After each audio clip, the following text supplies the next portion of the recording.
Now, there are some people in this world who are naturally good at planning. I am not one of those people. There are folks who are good at making lists, scheduling stuff, sticking to that schedule, making spreadsheets, or even some of the more sadistic folk have databases. Now, being a farmer or a homesteader or a parent, or especially a single parent, scheduling and keeping organized is pretty important. It is probably the one thing that affects my life more than anything. Now, we're rolling into February, and I already feel about 5 months behind on getting ready for the spring season on the farm.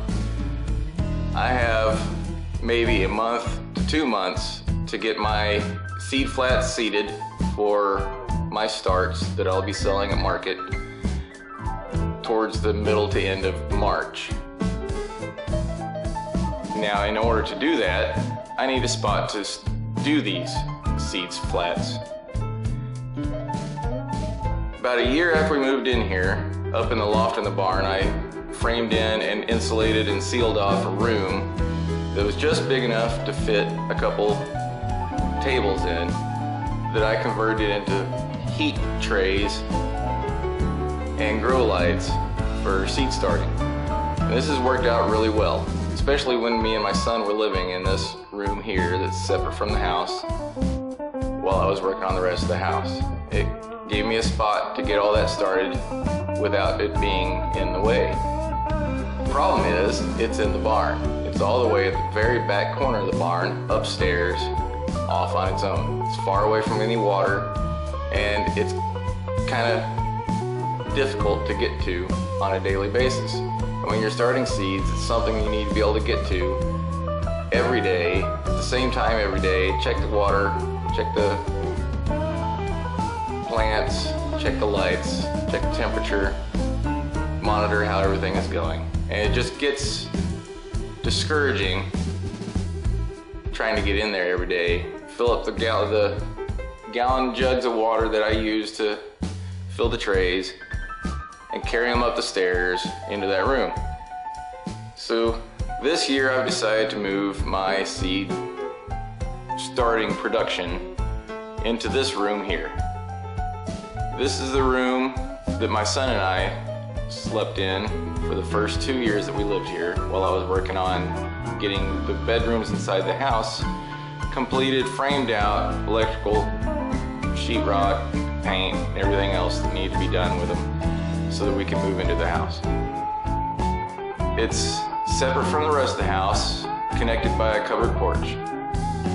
Just a step away from the front door, and it's easy access to water and anything else that I might need. So I think this will be much easier to do than the way I had it before.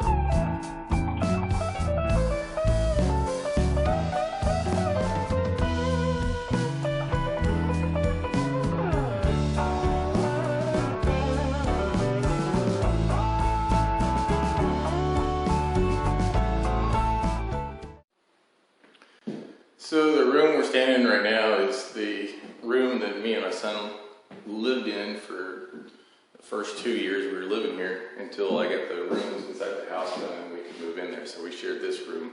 It's about 180 some odd square feet.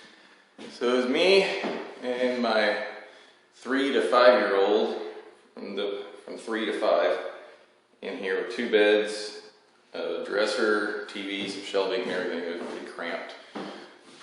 Fairly intimate with a small child, but it did its job. I affectionately refer to it as the lifeboat, because that's basically what it was. This was the one area of the house that didn't need a whole lot of work. It was dry, it was warm, and it gave us a place to stay while the inside was torn apart and there wasn't anywhere in there to stay. So now I've got the room set up. I had to put some paint on the walls. Started with the oil-based kills to cover up some paint from a previous person who's lived in here.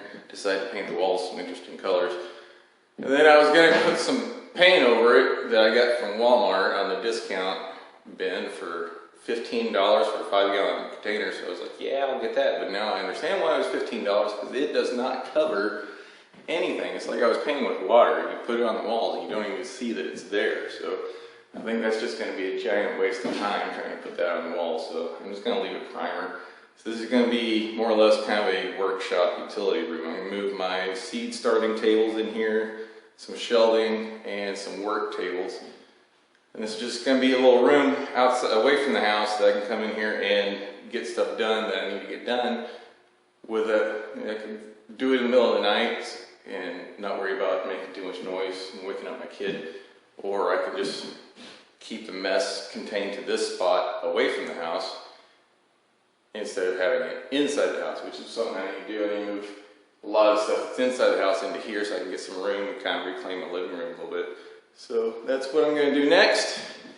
Got it all primed up at least and ready to go. So I got to go drag the germination tables down from the loft up in the barn, bring them down here and all the lights and everything, just get this set up. So once I get this set up, then I'll have some workspace ready so I can work on the kitchen a little bit more efficiently and effectively. So let's get on it.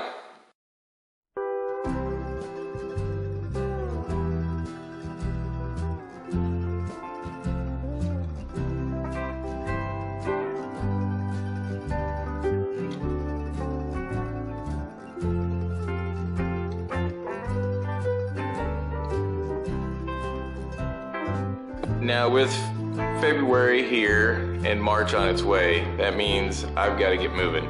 Not only do I have my seeds to start, my gardens to turn, weeds to be pulled that should have been pulled last year, a whole acre of lawn that needs to be mowed and taken care of.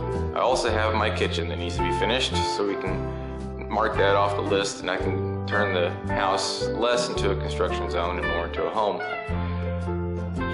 It's the time of year where projects tend to come in multiples and they all have the same deadline or common shared timelines. So organization is usually key. Again, not one of my strong points. So typically what I end up doing is just working by feel. I start a project and I just go with it until it gets to a point where I can go no further, and then I move on to the next project that's sitting there waiting to be done. Or I abandon one project to take care of another one that's been driving me crazy because I can't stop thinking about it, just sitting there waiting to be finished. And then I'll bounce back to the other project and finish it up. Or I may forget about that project altogether and it'll just sit there and languish until a year or so later when I realize, hey, I haven't finished that yet. Hopefully, that's not the case this year. These lights started out from the Habitat for Humanity Restore. The first set, the one closest to the camera there, those came from there for $10 for all three, already strapped to that piece of wood and having a hanger on it. And I could not pass that up.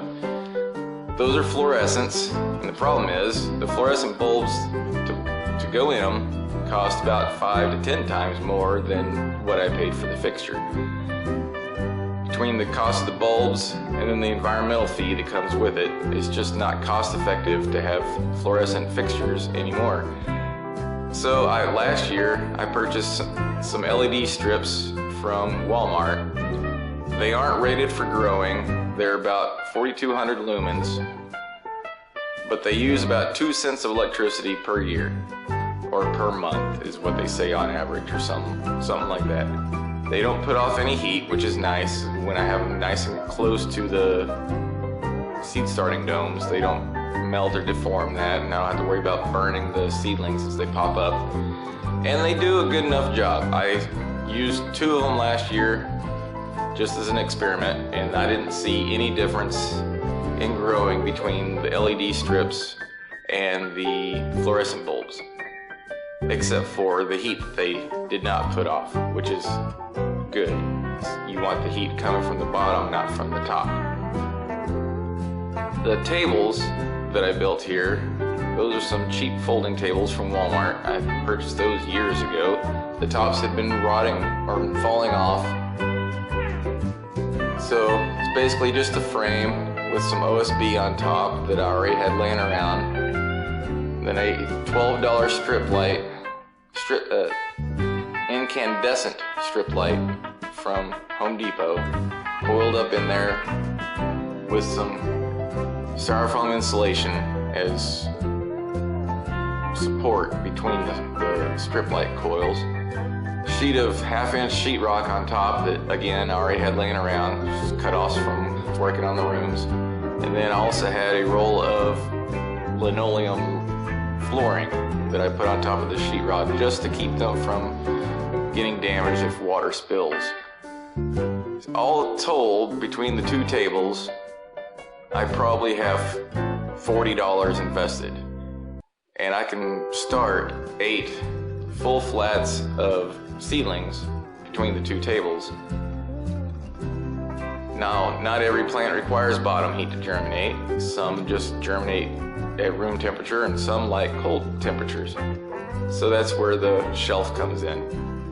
Those are just shelves with more LED lights attached. And as I get to the potting up or transplanting stage, those will also be the transplant nursery until I get them out into the greenhouse, or the weather starts to cooperate enough so I can just go straight from the transplant to the greenhouse, which is optimal, but not always the case around here.